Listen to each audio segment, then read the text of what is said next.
Tudo bem com você? Eu sou o professor Ronaldo e estamos aqui para a nossa aula de filosofia do 7º ano. E hoje nós vamos trabalhar com o tema as formas de conhecimento.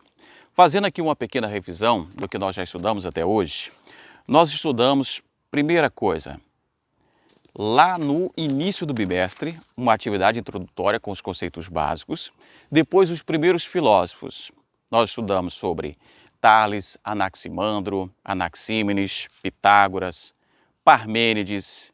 E na última aula nós estudamos sobre Demócrito. Também falamos sobre os ramos da filosofia. E hoje nós vamos falar um pouco mais sobre as formas de conhecimento. Você sabia que existem 5 formas diferentes de conhecimento? Pois é. Existe o conhecimento vulgar ou senso comum. Existe o conhecimento mítico, existe o conhecimento religioso, o conhecimento científico e o conhecimento filosófico. Como nós estamos falando sobre as formas de conhecimento, eu vou tentar falar sobre algumas delas, tá bom? Então nós vamos começar pelo conhecimento vulgar ou senso comum. O conhecimento vulgar ou senso comum, ele é um conhecimento que é baseado em algumas crenças de um determinado grupo social. Por exemplo, ele é um conhecimento ingênuo, ele não é crítico, e eles são de experiências casuais. Alguém pegou o limão, cruzou na perna da direita para a esquerda, da esquerda para a direita, deu 3 voltas, partiu ali cruz, deu um tapinha na bunda dele, colocou para ferver e aquela água sarou da gripe. Então toda vez ele vai repetir todo o processo porque ele acha que é aquilo que vai fazer sarar da gripe. Este é um conhecimento de senso comum. Tá bom? Ele é um conhecimento do povo, ele é aceito por quase todo mundo. Detalhe, ele é um conhecimento que não teve uma análise crítica. A principal característica do senso comum é o fato dele, não é a questão dele ser verdadeiro ou falso, mas é a questão dele não ter fundamento. Porque deu certo com alguém, deu certo, mas não significa que vai dar certo com todas as pessoas. Ele não tem um fundamento científico, ele não tem uma base, um método, uma justificativa. E aí as pessoas aceitam, repetem, mas não sabem dizer o porquê. Se dá certo ou não. Porque às vezes dá certo para um, às vezes para outro não. Tá certo? Então, alguns ditos populares são um exemplo de senso comum. Filho de peixe, peixinho é. Para você ter ideia, nem todo filho de pastor é outro pastor. Então, nem todo filho de peixe, peixinho é. Querer é poder. Será? Quando eu quero, eu consigo? Nem sempre. Eu queria ter um avião. Não tenho. Mas eu quero. Então, nem todo querer é poder. Deus ajuda quem cedo madruga. Rapaz, Deus ajuda quem acorda tarde também. Ou é só quem acorda cedo? Né? Então a gente precisa entender que o senso comum, ele é mais baseado numa opinião, em algo que deu certo, tá bom? E aí tem algumas questões dando material para você falar sobre senso comum. São 4 perguntas. Em que consiste o senso comum? Eu acabei de falar, né? Essa opinião, essa ideia, ela não tem um fundamento, uma explicação do porquê. Por que podemos afirmar que senso comum é o conhecimento do povo? Porque ele é passado de pessoa para pessoa. E aí vão repetindo. Quando somos capazes de julgar de maneira sã as circunstâncias, a prática, distinguimos o verdadeiro do falso, estamos usando de bom senso? Dá uma olhada no texto. Pense um pouquinho sobre isso. Será que todas as pessoas sabem distinguir o verdadeiro do falso? Pois é. E aí, é importante você fazer lá no seu caderno um desenho que represente o senso comum. Agora nós vamos falar sobre conhecimento mítico. Na verdade, nós falamos um pouco lá na aula introdutória, né? Lembrando que nós estamos utilizando esse material aqui, tá bom? Então, o que é o conhecimento mítico? O conhecimento mítico, ele se baseia em explicações para determinados fenômenos. Lá na antiguidade, As pessoas acreditavam quando trovejava, havia um trovão no céu, né? Então eles acreditavam que era toque, estava passando correndo. Olha só. Quando alguma coisa se movia, né, pelo vento, eles achavam que era o deus Eolo que estava soprando. Quando as ondas do mar estavam agitadas, falavam, ih, Poseidon hoje está daquele jeito. E aí, você concorda com isso? Porque o mito, ele nasce da imaginação das pessoas. Ele é de uma determinada comunidade, tenta explicar aquilo que foge do domínio do homem, aquilo que as pessoas não conseguem compreender. Então toda a sociedade, ela cria ou elege os seus mitos, como forma de fortalecer os seus valores. Tá? Por exemplo, o mito ele é fantasioso, ele não tem uma lógica, ele é um relato explicativo, muitas vezes criado em personagens sobrenaturais. Por exemplo, Hércules.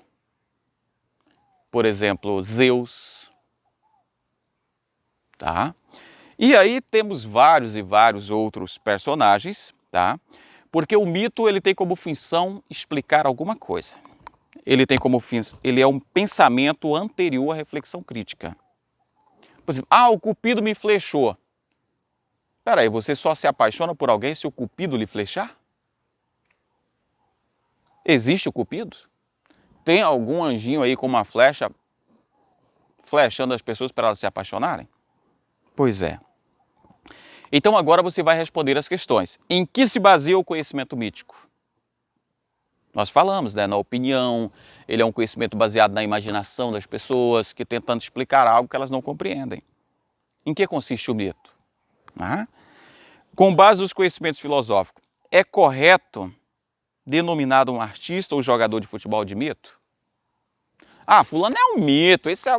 Não, o mito é uma fantasia, você está chamando o cara de fantasia. E aí, o que você acha? É a sua opinião. Agora vamos lá para mais um tipo de conhecimento, o conhecimento teológico ou religioso. O conhecimento teológico ou religioso refere-se ao conhecimento das verdades reveladas pela sabedoria divina. É um conhecimento de Deus, através de suas revelações.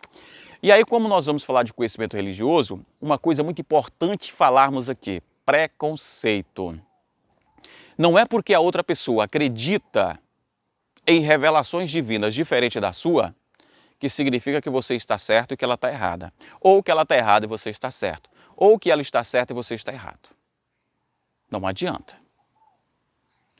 Quem somos nós para julgar a religião do outro? É muito comum degrenirmos outras pessoas, outras situações por causa da religião dela. Tá certo? Então, esse conhecimento ele pertence a uma dimensão sobrenatural. Ultrapassa os limites da razão, da nossa compreensão. É revelação, é crença. E crente é aquele que aceita sem questionar, ou seja, ele aceita de forma dogmática. O que é um dogma? Aquilo que não pode ser questionado. Ele acredita sem crítica, sem questionar, nas revelações sagradas. As religiões não exigem provas, nem hipótese, nem argumento, nem lógica. Elas procedem da fé, daquilo que cada um acredita. Se você não acredita, então você não pertence àquele grupo religioso. É simples assim. Se você pertence, é porque você acredita. Tá? A base é exatamente o acreditar, a fé. A fé religiosa é, por isso, de ordem mística intuitiva e não de ordem racional analítica. Deus é Pai, Filho e Espírito Santo. Tem como provar isso cientificamente? Não. Ou você acredita, ou você não acredita. Só tem esses dois caminhos. Não existe meio crente. Não, eu acredito que Deus é Pai e Filho, mas não acredito que Ele é Espírito Santo. Espera aí, ou é ou não é. Tá bom? Então, o que é conhecimento teológico? Nós acabamos de falar, esse conhecimento baseado nos fatos sobrenaturais por meio da revelação. Em que se baseia o conhecimento teológico? Na fé e na revelação. Como podemos explicar teologicamente a cura de uma doença tida como incurável pela ciência? A fé. Se a ciência não pode, mas curou, é um milagre, é algo sobrenatural, é só a fé que explica. Não tem como explicar. Tá? E os grupos sociais que você convive, todo mundo acredita do mesmo jeito? Não. E aí, qual é o princípio? O respeito. Você acredita em milagres? Pois é. Escreve aí como resposta dessa pergunta. E diga por quê. Quando é que você faz uso do termo milagre? Qualquer coisa para você é um milagre? Ou existem coisas realmente extraordinárias que merecem ser chamadas de milagre? Né? Vamos lá. E agora, por último, o conhecimento... Aliás, por último não, ainda falta mais um. O conhecimento científico. O que é o conhecimento científico? É aquele que acontece por causa de instrumentos, de técnicas, recursos de observação que procuram explicar fenômenos da natureza. Os cientistas elaboram hipóteses, analisam fenômenos naturais, recorrem à verificação experimental, através do qual procuram testar as teorias. E daí, depois da hipótese aceita, depois da teoria sendo analisada, até que a teoria vai ser considerada uma ciência. Ali um fruto da ciência, uma verdade científica. Claro, depois de completar todos os testes e ser confirmada a veracidade dela. Então a ciência ela não cria verdades. Ela testa, analisa até que ela chega à conclusão de que aquilo é verdade. Por exemplo, quando a ciência diz tudo que sobe, desce, por exemplo, a lei de Newton, subiu, desceu. Então, houve vários testes para saber se realmente tudo que você joga para cima cai. Não é só ir lá e confirmar, tem que provar. Ao contrário do conhecimento vulgar, o conhecimento científico ele baseia-se em análise e demonstrações. Ele não recorre à fé e nem à crença, mas à observação dos fatos, do que está acontecendo. A ciência utiliza o método empírico-analítico.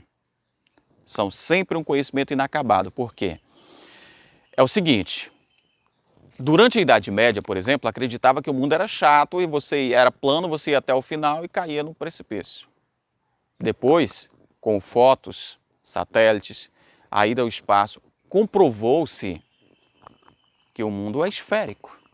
Então você percebe que era uma verdade inacabada. Agora nós sabemos que... E vai que alguém descobre que existe outra maneira. Tá bom? Então a ciência ela sempre está buscando respostas. Toda ação corresponde a uma reação em sentido oposto, com a mesma intensidade. Então sempre haverá uma busca da verdade, porque às vezes essa verdade ela pode estar incompleta. E é isso que a ciência acredita. Sempre buscando a verdade, testando, analisando, experimentando. O que é conhecimento científico? Você acabou de ouvir, dá uma olhada no texto. Esse conhecimento sério, baseado em testes, em análises, em experimentação. Quem é o cientista? É esse que busca, que testa, que analisa, que busca esse conhecimento. Né? E a invenção de armas utilizadas para abater animais, destruir populações, são invenções racionais? Falando nisso, você concorda com a invenção das armas e o uso de armas? Coloque aí no seu texto. Se o conhecimento é inacabado nas ciências, é garantido um diagnóstico feito por um médico, ou é mais seguro procurar uma segunda opinião? Eu sempre procuro uma segunda opinião. Se eu vou ao médico, ele diz que eu estou com uma doença, depois eu vou a outro médico para confirmar. Por quê? A ciência sempre está avançando. Tá? Tem mais uma questão para você analisar uma imagem, né? Então, agora vamos ao último nível do conhecimento, que é o conhecimento filosófico.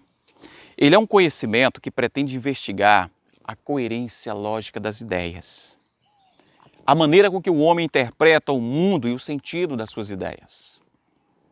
É uma forma de conhecimento crítica que procura entender as coisas mais profundas e os fenômenos mais profundos. Tá? Não bastando saber como funciona, mas qual sentido eles têm na ordem geral da existência e do mundo. Não importa a filosofia apenas saber como o mundo é, mas a gente pergunta como ele deveria ser. A filosofia é um saber do universal. Ela não é particular. Ela procura saber de todos os saberes, até mesmo daqueles que a gente não conhece. O homem filosofa para saber qual o sentido da sua própria existência, da vida, da morte, de Deus, da religião, do amor, da ciência e da arte. Porque a filosofia, para ela, por que há o que há? E o não nada. E não o nada. Por que existe o que existe? E por que existe o que existe? E não existe o que não existe? Por que as coisas existem? E por que algumas outras coisas não existem? E como é que eu sei que essas coisas existem? Então, esta é uma atitude filosófica. A atitude filosófica, por exemplo, ela não pergunta que horas são. Ela pergunta o que é o tempo. Afinal de contas, o que é o tempo? Você já parou para pensar sobre isso? É só o nascer e o pôr do sol? Ou é só a medida do quando eu nasci até eu morrer? Até onde eu vou morrer? O que é o tempo? A gente precisa pensar. O que é o amor? O que é a beleza? E tantas outras indagações que podemos fazer do âmbito filosófico. E aí, por último, aqui tem algumas perguntas para você fazer, né? A ideia de vencer a morte, como a filosofia pode vencer a doença, a dor pode ser vencida por meio da ideia, Sócrates morreu, por que a filosofia não salvou? Tá bom? E o que é o conhecimento filosófico? Esse conhecimento que busca a essência, a profundidade, a verdade. Qual o ponto de partida do conhecimento filosófico? A indagação, o espanto, a pergunta. Como você imagina um filósofo? Por quê? E por último, qual é a sua filosofia de vida? Como é que você encara a vida? Grande abraço para você, bons estudos. Não deixe de ler o material, de responder às atividades, não deixe as atividades acumularem. E lembre-se, a pandemia não acabou. Cuide-se, proteja-se. Grande abraço e que Deus nos abençoe.